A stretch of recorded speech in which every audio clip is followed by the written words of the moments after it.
Snape is one of the most fascinating and complicated characters in the Harry Potter books. Snape hated Harry because he reminded him of James, his childhood bully.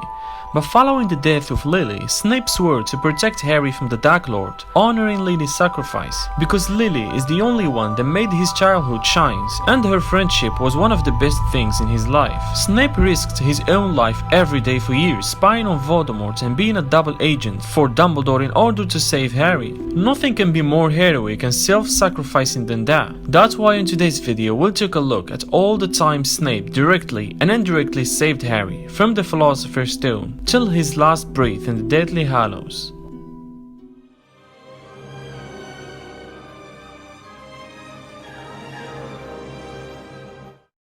Starting off with the Philosopher's Stone. During Harry's first Quidditch match between Gryffindor and Slytherin, Quirrell made his first attempt on Harry's life by jinxing his new broomstick. Snape interfered by performing a counter curse to prevent Harry from falling off. Unfortunately, Hermione thought that Snape was the one who performed the curse and set fire to his robes.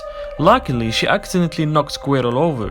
For the next match, Snape, who never referees, decided to referee the match as an attempt to guard Harry from any further mischief and to make sure it won't happen again. Of course, said Quirrell coolly, "Why do you think he wanted to referee your next match? He was trying to make sure I didn't do it again. Funny, really." The night right after the match, Snape openly threatened Quirrell, hoping he'd refrain from taking further actions against Harry. "You don't want me as your enemy, Quirrell," said Snape. "We'll have another little chat soon, when you've had time to think things over and decided where your loyalties lie." Moving on to the Chamber of Secrets. During this year, Snape and Lockhart worked together in running the Dueling Club. It was Snape who teaches Harry the Expelliarmus. Expelliarmus! Which indirectly saved Harry on multiple occasions, especially his encounter with Voldemort. The Prisoner of Azkaban. Snape was so worried about Harry when Sirius escaped from Azkaban. Near the end of the school year, Snape went to protect Harry, Ron and Hermione in the Shrieking Shack after they were dragged there by Sirius Black. "Get out of the way, Potter. You're in enough trouble already. I have just saved your neck. You should be thanking me on bended knee. You would have been well served if he'd killed you." After leaving the Shrieking Shack through the Whomping Willow, Remus' transformation began as he forgot to take the Wallspin potion. Snape, however, immediately covered Harry with his arms to ensure that he kept safe from Remus. Even after Harry previously attacked him in the Shrieking Shack, Snape stood as a shield and effort to protect Harry, although he's terrified of werewolves himself because of the jokes Sirius played on him during their Hogwarts years. Earlier in the year, Snape suggested that Dumbledore shares information about Sirius with Harry, but Dumbledore dismissed the idea. Snape thought that maybe if Harry knew from the beginning who is Sirius Black and thinks he did, Harry would avoid him as much as possible, therefore he won't be in danger. The Order of Phoenix.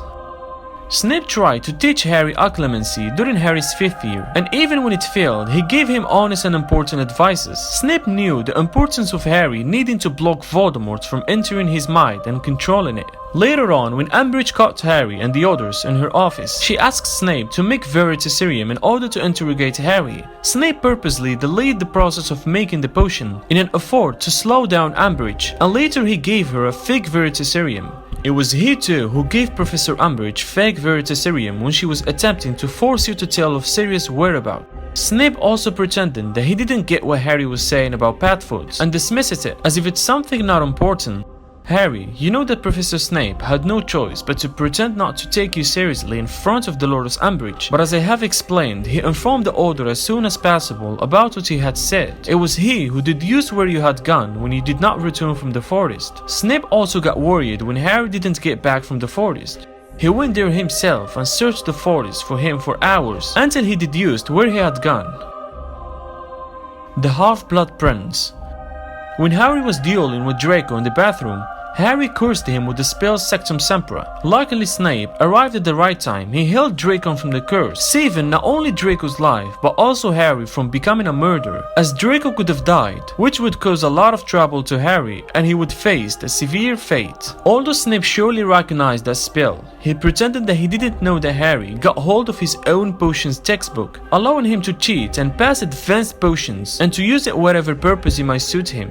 It might look simple, but without the book, Ron may have died. When he and Harry visited Slughorn, Harry with the help of the textbook was able to save Ron from dying. That was again an indirect save from Snape. He knew, said Harry bitterly. He knew when I used Sextum Sempra. He didn't really need legitimacy. He might even have known before then, when Slughorn talking about how brilliant I was at potions. Shouldn't have left his old book in the bottom of the cupboard, should he? But why didn't he turn you in?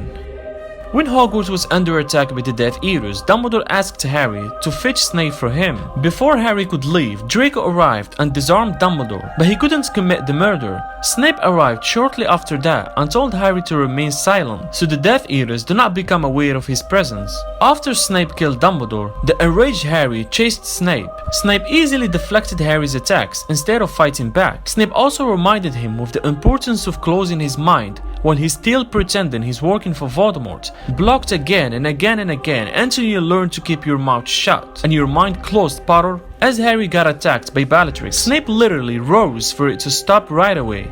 No, roared Snape's voice, and the pain stopped as suddenly as he had started. Harry lied covered on the dark grace, clutching his wand and panting. Somewhere overhead, Snape was shouting, "Have you forgotten your orders? Potter belongs to the Dark Lord. We are to leave him. Go!" In the Deathly Hallows, Snape is the one who comes out with the idea that the Order of Phoenix uses undead to call Potters. He did that so when the Death Eaters arrived, they would not know who the real Harry was, therefore to keep him safe. Snape fed Mundungus Fletcher this idea, then confided him so that he wouldn't remember who told him. "You will suggest to the Order of Phoenix," Snape murmured, "that they use decoys, Polyjuice Potion, and then to call Potters. It is the only thing that might work. You will forget that I have suggested this."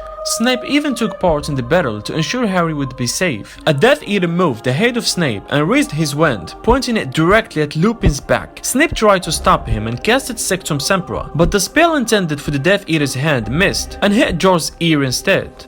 Snape was the one who put the sword of Gryffindor in the lake and made sure Harry would find it, guiding him to it through his Patronus. The sword is the key to destroy Horcruxes, therefore to destroy Voldemort himself. Dumbledore insisted that Harry must not know that Snape is the one who gave him the sword. It would have been dangerous if Voldemort read Harry's mind and sees Snape helping him.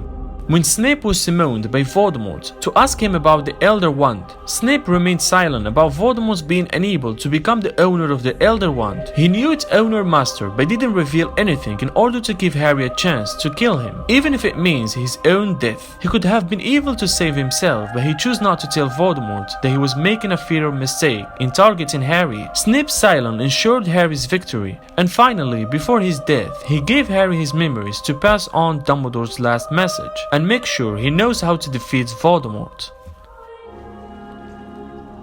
You have your mother's eyes.